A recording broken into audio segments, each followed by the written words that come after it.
अस्सलाम वालेकुम। Line of control Pandu sector से आज के स्पेशल शो के साथ मैं हूं समर अब्बास।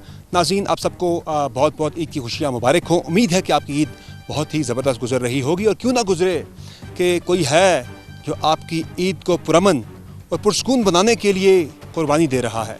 कोई है जो अपनी ईद कुर्बान कर रहा है। मेरी मुराद उन जवानों से है, उन बहादुर अफसरान से है जो कि अपनी ईद कुर्बान करके लाइन ऑफ कंट्रोल पर बिल्कुल अगले मोर्चों पर तैनात हैं और मादर वतन के दिफा के लिए अपनी जान तक कुर्बान करने के लिए तैयार हैं। लाइन ऑफ कंट्रोल पर पांडू सेक्टर में हम आज आपको दिखाएंगे कि किस तरह से यहाँ पे डिप्लॉयड जो जवान हैं वो ईद मना रहे हैं, और साथ साथ आपको बताएंगे कि ईद के इनकी एक्टिविटीज़ के अलावा जो मार्का हक़ के दौरान इन जवानों के जज्बात क्या थे, यहाँ पे कैफियत क्या थी।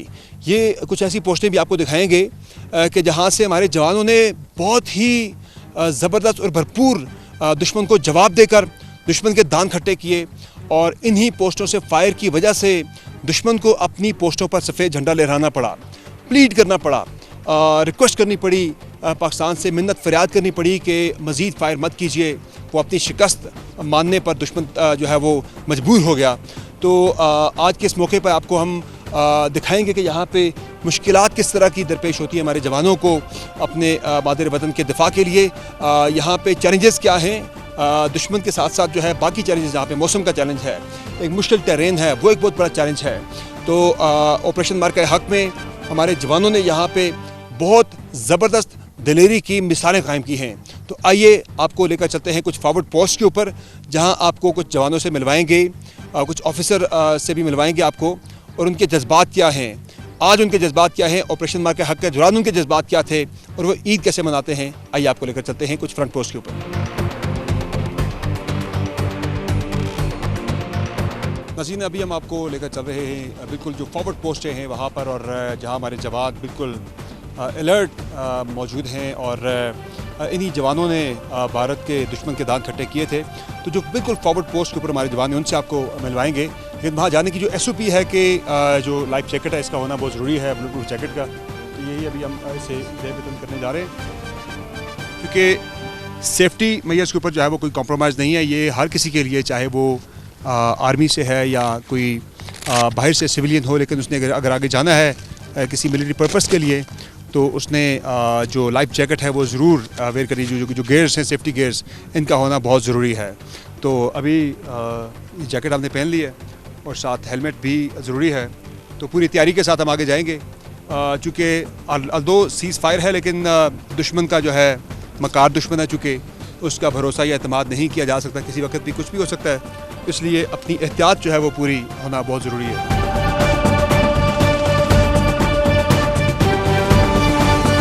जनाब, तैयारी मुकम्मल हो चुकी है हमारी सेफ्टी गेयर्स के साथ। तो आइए आपको लेकर चलते हैं फॉरवर्ड पोस्ट पर, और दिखाएंगे कि वहाँ पे 6 और 7 के दरमियानी शब क्या हुआ था, और फिर 10 को भी जो यहाँ से ज़बरदस्त किस्म का भरपूर जवाब दिया गया। एनिमी की जो पोस्टें हैं उन्हें तबाह किया गया यहाँ से। वो पोस्टें भी आपको दिखाएंगे कि जहाँ सफ़ेद झंडे लहराए गए थे दुश्मन की जानिब से। तो आइए आपको लेकर चलते हैं फॉरवर्ड पोस्ट के ऊपर।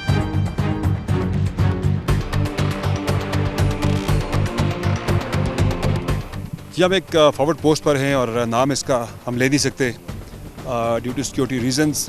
ये सामने आप देख रहे हैं कि यहाँ पे डिप्लॉयमेंट किस तरह से होती है फॉरवर्ड पोस्टों के ऊपर। बड़ी डिफ़िकल्ट ये डिप्लॉयमेंट होती है, एक एक कदम फूंक फूंक के रखना होता है।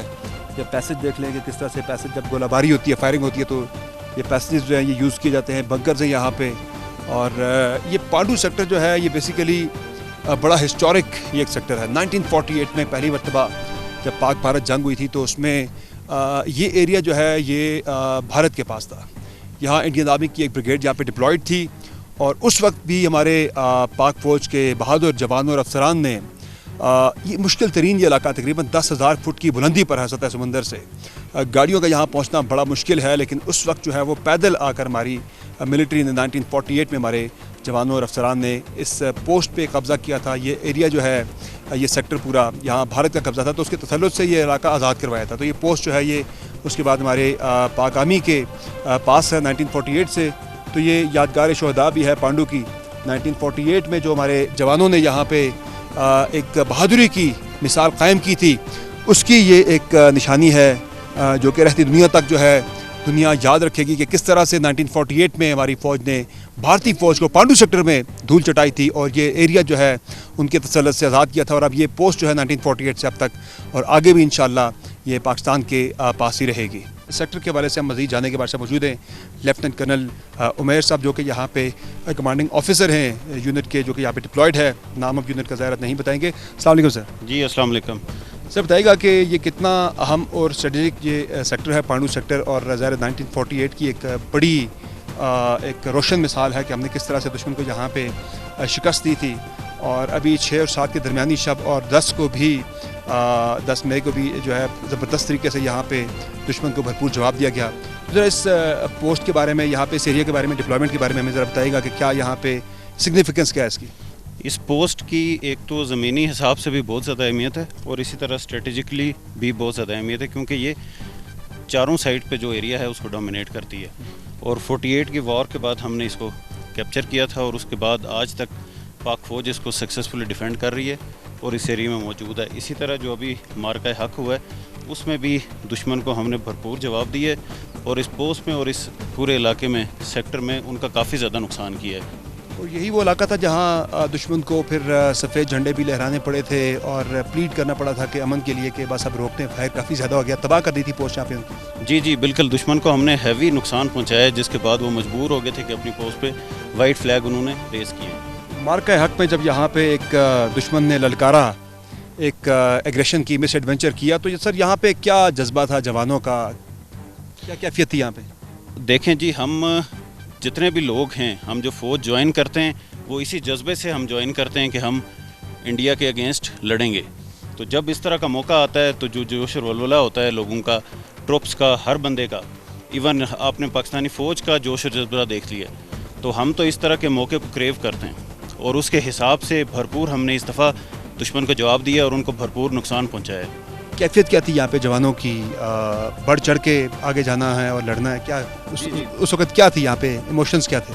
بالکل، لوگ جو تھے وہ جذبے سے اتنے زیادہ سرشار تھے کہ وہ خود ہر بندہ کہہ رہا تھا کہ میں زیادہ سے زیادہ جو آگے نیئرسٹ پوسٹ ہے اس پہ جاؤں اور دشمن کو زیادہ سے زیادہ میں نقصان پہنچا سکوں، اور کیونکہ دشمن نے ہمارے سول علاقوں کو نقصان پہنچایا، اس کے حساب سے بھی ہر بندے میں اتنا زیادہ جذبہ تھا کہ ہم نے دشمن کو سبق سکھانا ہے، جس میں ہم اللہ تعالیٰ کے شکر سے، اللہ تعالیٰ کے فضل و کرم سے کامیاب بھی ہوئے ہیں۔ سر یہ بتائیں کہ اس علاقے میں سویلینز کا کتنا نقصان ہوا؟ چونکہ ظاہر ہے بھارتی فوج کی طرف سے تو یہ ان کی حکمت عملی ہوتی ہے کہ وہ سویلین آبادیوں کو نشانہ بناتے ہیں، اور ذرا اس پہ روشنی بھی ڈالیے گا کہ چونکہ اس سائڈ پر بھی ہمارے اپنے کشمیری ہیں، ہمارے اپنے بہن بھائی ہیں، اس سائڈ پہ بھی تو ہماری جو آرمی ہے اسے بڑا پریسیجن کے ساتھ، بڑا جو ایکوریسی کے ساتھ نشانہ بنانا پڑتا ہے صرف انڈین پوسٹ کو، کہ کسی لیفٹ رائٹ کسی اور ہمارے اپنے کشمیری بھائی کے گھر کو نقصان نہ پہنچے۔ تو بتائیے گا ذرا اس چیلنج کے بارے میں کیا ہوتی ہے اس وقت سوچ یا آپ کی جو اس وقت اسٹریٹجی؟